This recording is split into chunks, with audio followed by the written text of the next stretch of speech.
자, 이렇게 이제 박재순이 여러 가지 역할에서 사실상 이완용 다음 가는 사람 못지않게 큰 역할을 했고 또 이 조약을 이끌어갔습니다.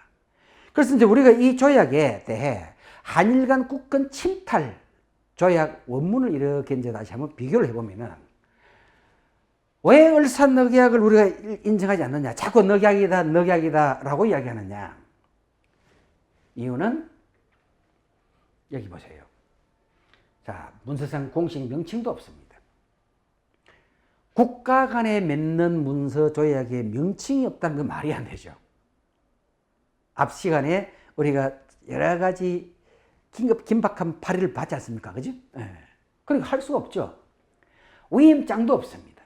고종이 위임한 위임장도 없습니다. 그 다음에 비준서에 이것도 없습니다. 그러니까 아무것도 없어. 오직 일본이 취하고 싶은 자기들이 원하는 대로의 내용을 가지고 자기들의 목적대로 추진해 갔다는 느낌을 받을 수밖에 없죠. 이러니까 이제 국제조약 법규상으로 봤을 때 이건 반드시 위헌인 것은 틀림없는 거예요. 그 다음에 이제 한일의정서를 보실 거예요. 한일의정서는 공식 명칭이 있습니다. 의정서라고. 그죠? 그리고 이거는 또 국제조약이 제일 중요한 봉인이잖아요. 봉인. 이 봉인이 되어 있습니다. 여기 되어 있죠. 그죠? 예. 봉인이 있습니다. 그럼 여기는 지금 봉인도 없어요. 그지? 그 다음, 여기 보시면은, 자, 이것도 봉인 있죠? 봉인. 그 다음에 여기 또 보시면은 한일 협약입니다. 한일 협약. 국권 침탈. 자, 여기에도 봉인이 있습니다. 그래서 이 조약들을 봤을 때 을사늑약만큼은 조약이라는 말보다도 을사늑약이라는 말이 더 어울릴 정도죠. 그러면 이제 우리가 조약과 늑약의 차이를 누차 이야기했죠. 그죠? 조약은 상호간에 인정한 것이라고 했고, 상호간에 인정해서 도장을 찍고 교환한 겁니다. 늑약은 일방적인 것이 늑약이랬죠. 그래서 우리가 지금 교과서상으로 조약과 늑약을 다 쓰고 공용되고 있지만은 늑약이라는 말이 더 어울린다는 겁니다. 자, 그 다음에 이제 을사늑약 이후에 박재순의 친일 활동을 봅니다. 이것은 이제 민족문제연구소에서 자료를 제가 발췌해가지고 딴 겁니다. 그 민족문제연구소에서 발췌 내용을 보면은, 자, 1907년 통감부 산하의 동학개진 교육회라는 것에, 이 동학개진 교육회가 결국 일본 식민지 정책에 맞게 교육을 시키는 그런 단체죠. 전부 그래요, 이게. 자, 요렇게 지금 이런 역할들에 앞장서서 왔던 거예요. 그 다음에 이제 여기 보실래요? 1909년, 이토 히로부미가 아시다시피 안중근 선생에게 피살을 당했죠. 그리고 그의 장례식이 11월 달에 도쿄에서 열립니다. 이때 이토 히로부미에 대한 추도회를 발의한 사람이 박재순입니다. 그리고 거기에 추념사를 읽은 사람이 이인직이에요. 이인직. 그래서 이것을 발의했다는 것은 보통 사람 하기 힘들죠. 어떻게 보면 점점점 그 권력의 선상에서 빠져나오지 않기 위해서 이완용 못지않게 이제 치고 들어온 겁니다. 그 다음에 또 이거 한번 보실래요? 한일합병 추진단체인 정우회 후원금 금화 200칸을 기부했습니다. 엄청나게 큰 돈이죠. 그런데 여기 기부를 함으로써 자기의 권력의 중심에 갈 수 있는 거예요. 그 다음에 1915년 1월 다이쇼 천황 저기 대례식에 참석해가지고 거기에 헌송문을 바친 사람이 박재순입니다. 그래서 이런 것들을 봤을 때 박재순의 친일 행위는 정말 앞장서서 선봉이 되어서 나간 게 틀림없다는 겁니다. 그리고 박재순이 참정 대신해서 이제 해임이 된 데가 있습니다. 팽초적이라는 곳에서 정자를 짓고 잠시 언둔을 했는데 왜 박재순이 잠시 언둔했을까? 자, 1905년 을사늑약이 체결되고 난 후에 일본은 그 다음 단계로 우리의 고종을 밀어내야 되는 거예요. 고종을 밀어내자고, 즉 고종을 하야식에 양의를 하자고 이완용이 앞장서서 선봉을 펴고 있습니다. 그리고 박재순이 당시 이제 참정 대신이니까 사실상 행정부의 수반에 가깝지 않습니까? 그리고 박재순은 이야기를 했습니다. 박재순이 고종을 하야시키는 것은 옳지 않소. 이렇게 노했습니다. 그러니 당시 송병준과 함께 일진회에서 박재순 내각에 대해 불신임안을 제시하고 박재순 내각 해체를 주장해 놨습니다.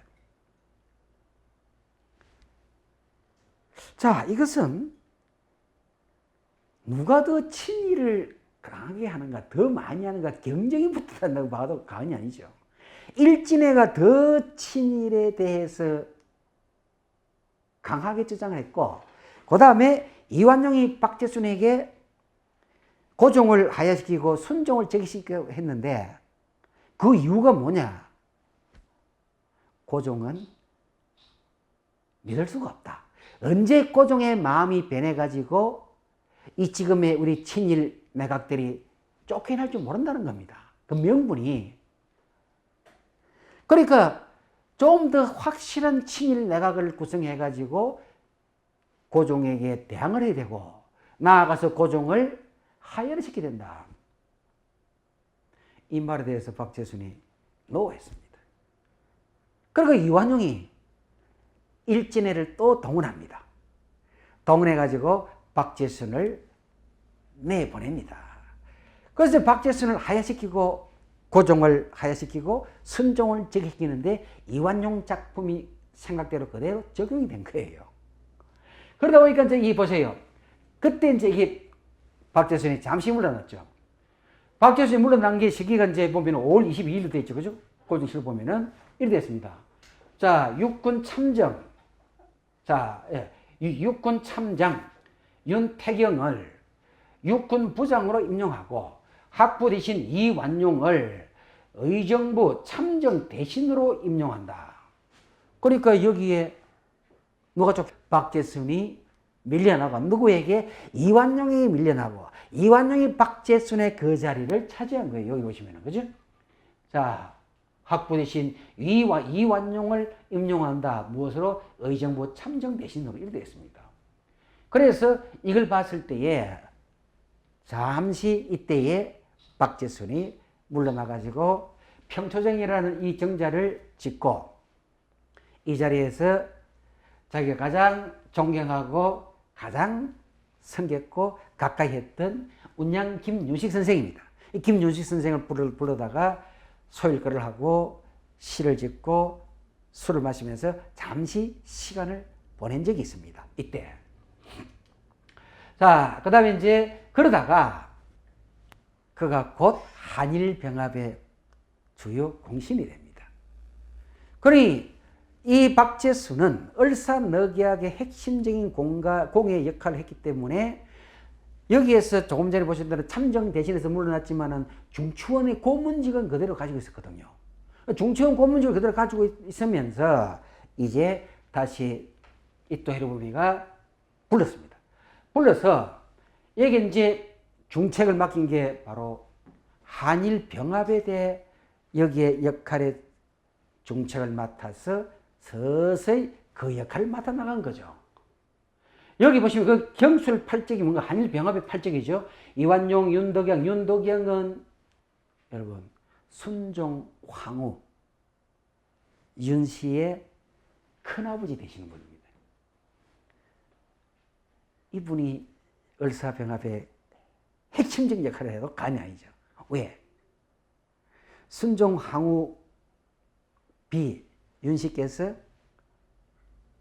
절대 한일 병합은 안 됩니다 하고 옥새를 가지고 도망가다가 그 순종 항우비로부터 옥시를 빼앗아온 사람이 이 윤덕영 큰아버지입니다. 그리고 이 조선 일제강점기에 대한 제국의 제일 큰 재산을 모은 사람이 바로 이 윤덕영이에요. 그래서 경술 8적의 대표적인 인물이 윤덕영인데 이완용, 윤덕영, 이인백석, 고영희, 박재순, 조중홍, 이병무, 조민입니다. 그러니까 경술 8적, 정미 7적, 을사 5적 이 중에서 전부 다 참여한 사람이 지난 시간에 말씀드렸던 대로 이완용이고, 그런데 거기에 을사 5적과 한일병합에 즉 경술 8적에 들어선 사람 두 번 다 포함된 사람이 박재순입니다. 그래서 이 8적은 자 1910년 8월이죠. 8월은 이제 점점점 이 나라는 끝났다. 그러니까 일본과 통합을 해야 된다. 그래서 이걸 이제 또 누가 먼저 나섰냐면은 일진회가 먼저 나서요.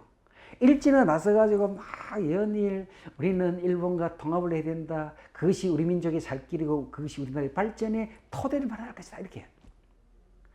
그러니까 이인지 당시 이완용이 가만히 보니까 이거 이대로 있다가 이 엄청난 큰 공을 일진에게 빼앗길 수도 있겠다라는 생각을 했는지는 모르지만은 어쨌든 앞장섭니다. 그 앞장서면서 자기의 비서가 누구냐면 이인직이에요. 이인직을 시켜가지고 당시 대로치 총독의 외사국장 고마스 미도리에게 보냅니다. 고마스 미도리에게 보내가지고 고마스 미도리한테 가가지고 교수님 안녕하십니까 라고 이야기합니다. 왜 이인직에게 고마스 미도리가 교수냐? 일본에 유학 갔을 때에 그를 가르친 학생이 이인직이에요. 그러니까 더 가까워지죠. 그 속에 있는 말을 이제 좀 할 수 있는 분위기가 더 빨라지는 거죠. 그래서 이인직이가 우리는 이러이러한 생각을 가지고 있고 우리 이완용 참정대신께서 이렇게 타진을 해봅니다. 그러니까 이제 이때 고마스 미도리가 뭐라고 했는가? 그물도 안 쳤는데 고기가 걸려들었다. 참 재밌는 말입니다. 그물도 나는 아직 말도 안 꺼냈는데 이인직이 찾아와가지고 이완용이 보냈다 하더라. 그래서 이완용이 먼저 한일병합을 주장하니 야 이거 그물 안 치고도 고기를 잡는 방법이 있구나 이 말입니다. 참 부끄러운 말이기도 하죠. 그래서 여기 보시는 대로 이인종 고마스 미도리를 만나 비밀리에 한일병합을 교습한 후 8월 22일 창덕궁 대조전 흥복헌에서 대한제국 마지막 의전회의를 개최하고 막을 내린 거죠. 근데 이제 우리가 한일병합 8월 29일이라 하잖아. 그죠? 8월 29일 날 발표를 한 것이죠. 그럼 현재 이게 일주일 동안 이렇게 분위기도 살펴보고 그리고 시간의 여유를 좀 갖고 있다가 일주일 후에 8월 29일 날 발표한 겁니다. 그래서 여기에 이제 그 당시 고마스 미도리와 이인직이 나눈 대화 중에서 여기 핵심 내용이 이거예요. 주제는 이완용에게 정권을 위임한다. 그리고 순정효 황후 윤씨죠. 윤덕영이 조카입니다. 이제 진료가 되겠죠. 미리 알고 순종의 옥시를 주지 않으려고 완강히 버텼으나 백부 윤덕영에게 빼앗기고 이완용은 통감부 관저로 달려가 대로치와 조양문에 서명을 했다. 한나라를 팔아넘기는 데에 너무도 짧은 시간에 해치워버렸고 이 점에 우리는 울분을 토할 수밖에 없습니다. 자, 그리고 이게 엽서입니다. 당시 엽서에 보면은 소네하라스케, 그 다음에 데라오치 마사다케 이토 히로부미, 이 사진 쫙 있죠. 그 다음에 이게 남산 통감부 건물입니다. 이게 이제 엽서에 이런 게 기념, 또 당시 기념 우표도 많이 나와 있어요. 그래서 전체 분위기를 자꾸만 이게 한일병합 분위기를 좋게 해서 우리가 일본과 하나가 되어가지고 정말 앞으로 대한제국의 발전은 무궁하리라는 이런 분위기죠. 자, 그 다음에 이제 한일병합 후 박제선은 자작고와 조선기족에 등재됩니다. 조선기족에. 물론 또 10만 환이라는 돈. 이게 뭐 2010년도 기준으로 환산하면 약 20억 된 됐는데 지금 그보다 또 훨씬 더 많겠죠. 그래서 이게 이제 이런 청혼을 받고 그는 매일신보 10년 11월 8일 날 기사를 살펴보니까 천안 언덕에 감옥하는 자신의 심정을 표현한 박지순의 글이 실려 있습니다. 여기에. 여기 보시면은 내가 가장 감격한 바는, 자, 이게 이제 언제냐면은 박지순이 이제 일본 여행을 갑니다. 총독부 지원을 해가지고. 일본 여행을 가가지고 여러 두루두루 살펴보고, 그리고 이제 일본 천안가에 가가지고 아마 뭐랄까 큰 만찬을 받았던 것 같아요. 그래서 이때에 그가 쓴 글이 내가 가장 감격한 바는 일본 내지 도처의 풍광이 아름다운 것이나 문물 제도의 찬란함은 고사 그게 아니라는 겁니다. 뭐냐? 위로는 천황폐하로부터 일본 문무 백간, 아래로는 서민 제군이 모두 충심으로 신부한 우리들을 대함에 극히 감독합니다. 아, 우리를 너무너무 극진하게 대해줘서 그게 너무 감동했다. 이러한 이상에는 금우 일선, 앞으로 일본과 조선의 양국 백성들 간에 친화는 오래되지 않아서 이룰 것이요. 그러니까 빨리 일본과 조선이 하나가 될 것이다. 저는 일본의 성품이라면은 우리를 정말 따뜻하게 잘 맞이해 줄 것이라고 나는 믿는다. 그 점에 너무 큰 가능성에 감동을 받았다는 겁니다. 수년을 지나지 않아 일선이 하나가 될 것을 우리들이 확신하는 바로 이렇게 쭉 되어 있습니다. 그 일부분 이렇게 발췌한 거예요.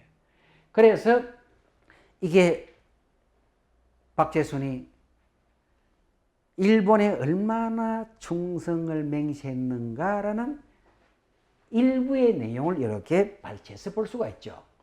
그리고 여기 보면 이제 대동보, 조선 귀족의 대동보입니다. 여기에 올라가 있습니다. 아무나 올라가는 데가 아니죠. 그다음에 이제 박재순이 여기에 경학원 대제학의 자리에 앉았습니다. 경학원이라는 건 뭔가 조선시대 성균관이죠. 이 성균관은 아시다시피 유학의 최고 학부라고 봐야 되겠죠. 그죠? 이 경학원이라는 이름을 바꾸고 이곳의 대제학, 요새 말로 하면 대학 총장이 되겠죠. 이 자리에 앉았는데 여기에서 할 수 있는 건 유학이 뭔가? 유학은 유학의 정상적인 그 본질을 가르쳐야 되는데 이 유학을 일본 총독부에 충성하는 방향으로 유학을 이렇게 뭐랄까 편파적으로 이렇게 한쪽 방향으로 해서 충과 효, 일본에 충성하고 부모에게 효도하는 어른들에게 효도하는 그런 쪽만 가서 가르치는 거예요. 그리고 일본 정부에 대한 무조건 충성이 된다. 그리고 이때 특별히 강조한 것이 군군, 신신, 부부, 자자라는 것을 특별히 강조했습니다. 임금은 임금답게, 신하는 신하답게, 아비는 아비답게, 자식은 자식답게. 이건 무슨 말인가? 자기 주어진 본분에 모두 일본에 충성할 수 있도록 최선을 다하는 겁니다. 이걸 교묘하게 남용했다는 걸로 알려져 있습니다.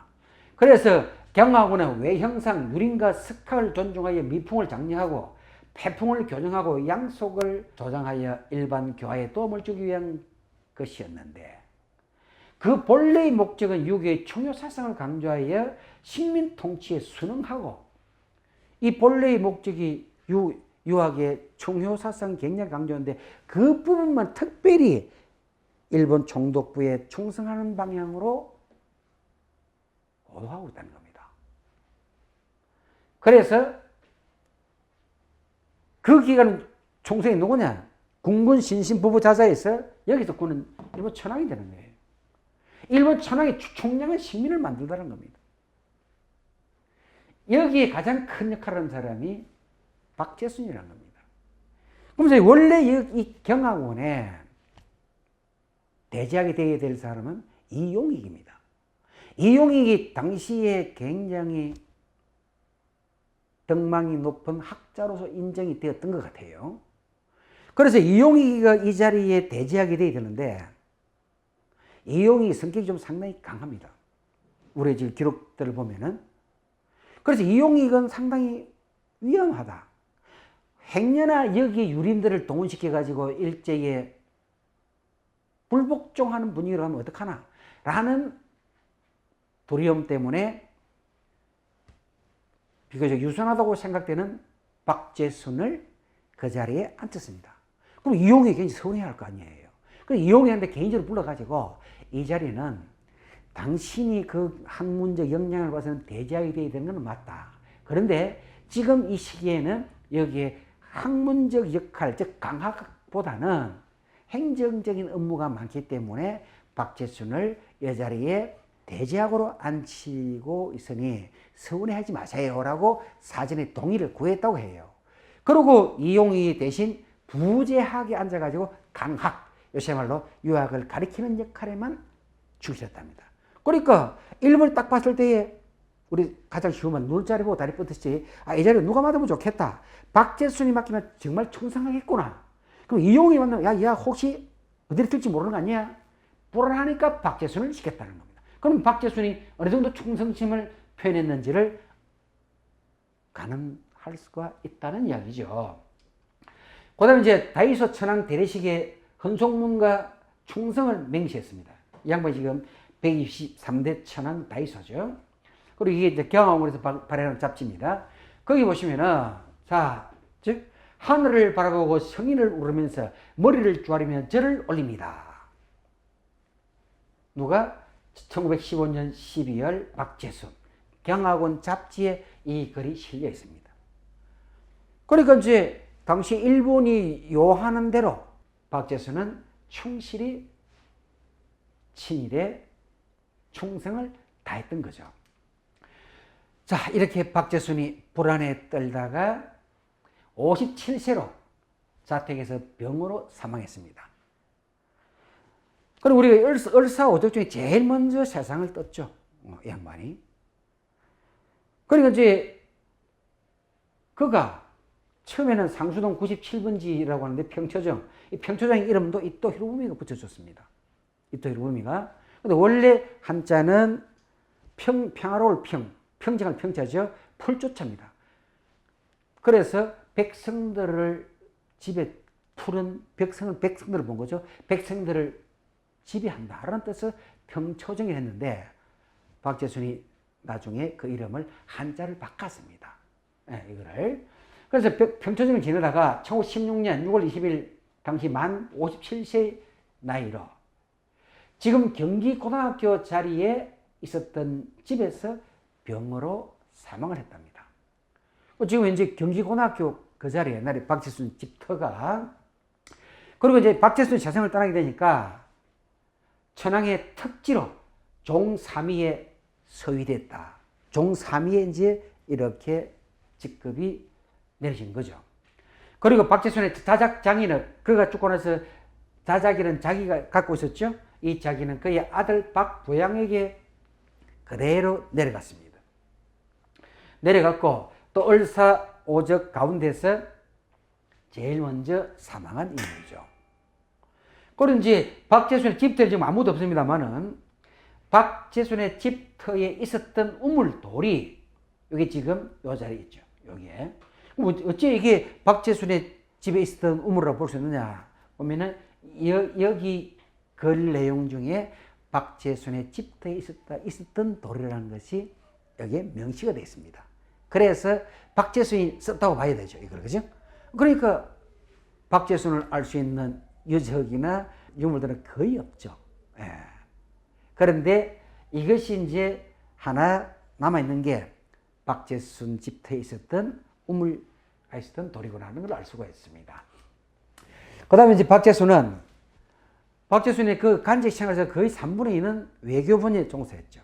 근데 이제 잠깐 호주 참판이 된 적도 있고, 전라도 관찰사로 내려온 적이 있습니다. 충청도 관찰사로 내려온 적이 있는데, 그 충청도 관찰사로 이게 왔을 때에 그의 공덕비들이 쫙 있습니다. 옛날에는 뭐 대부분 관리나 관찰서나 직급이 높은 사람들이 있다가 가면은 공덕비를 하나 정도 세우는 것이 관리를 해도 과언이 아닐 만큼 많습니다. 물론 영 잘못했으면 안 쓰겠습니다만은 어쨌든 박재순이 충청도 관찰사로 있을 때에 공덕비가 있어요.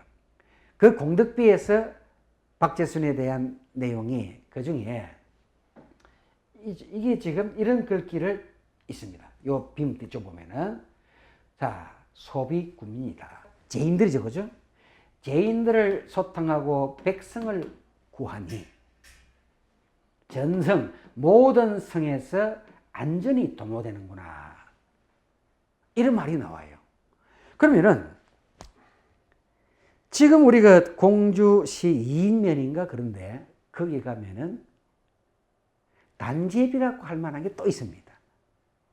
박재순은 이러한 잘못을 한 사람이다 하고 또 거기다 비를 다시 씌워놨습니다.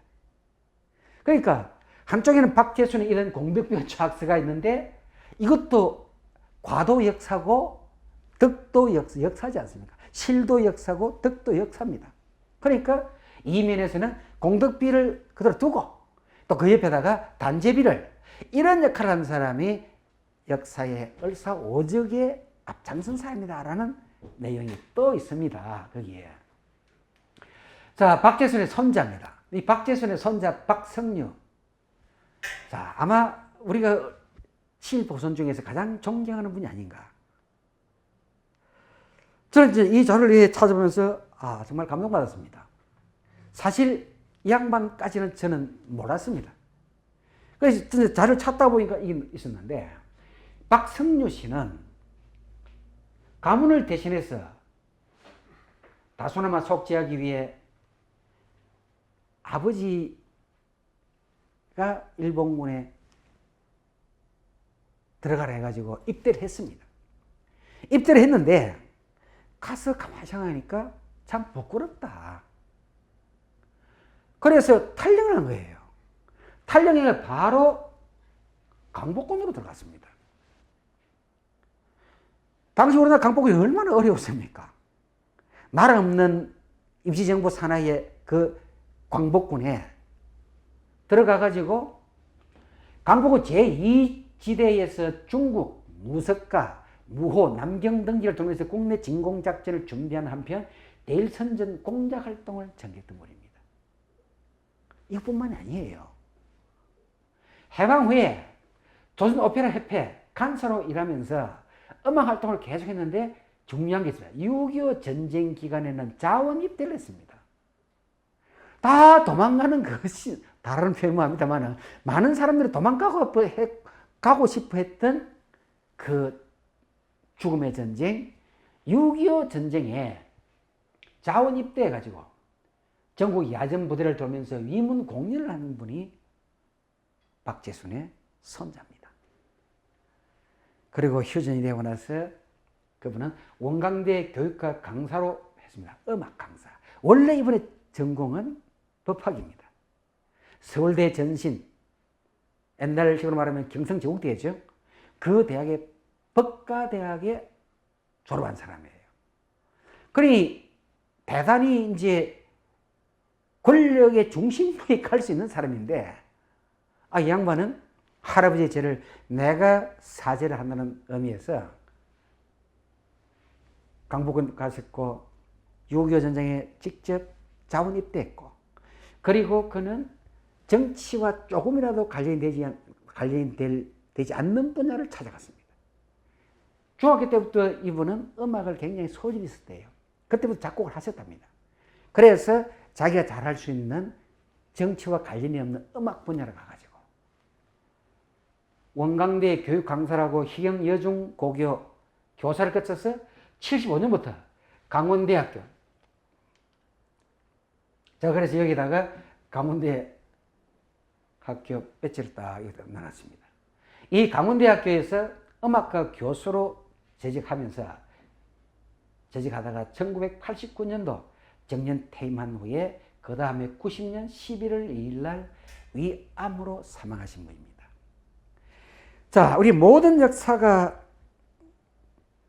다 좋게 마무리가 되어주면 참 좋겠습니다만은 안타깝게도 많은 분의 친일 후손들께서는 그렇지 못한 분이 있습니다. 또 반면 선조의 부끄러움을 후손이 스스로 참여하면서 이렇게 강복군에 투입된 분도 계십니다. 어쨌든 제가 지금까지 강의한 것은 우리 역사 자료에서 있는 것을 바탕으로 해서 이렇게 친일파, 핵심 친일파는 누구이며 그들의 친일 행위는 어떤 것이 있는가라는 것에 포커스를 맞춰가지고 이 강의를 진행하고 있습니다. 그래서 조금이나마 이 강의가 친일파를 공부하는 데 도움이 되었으면 좋겠습니다. 그리고 거듭 말씀드립니다만은 이것은 고증 자료들을 통해 가지고 지금 강의를 진행한 것입니다. 감사합니다.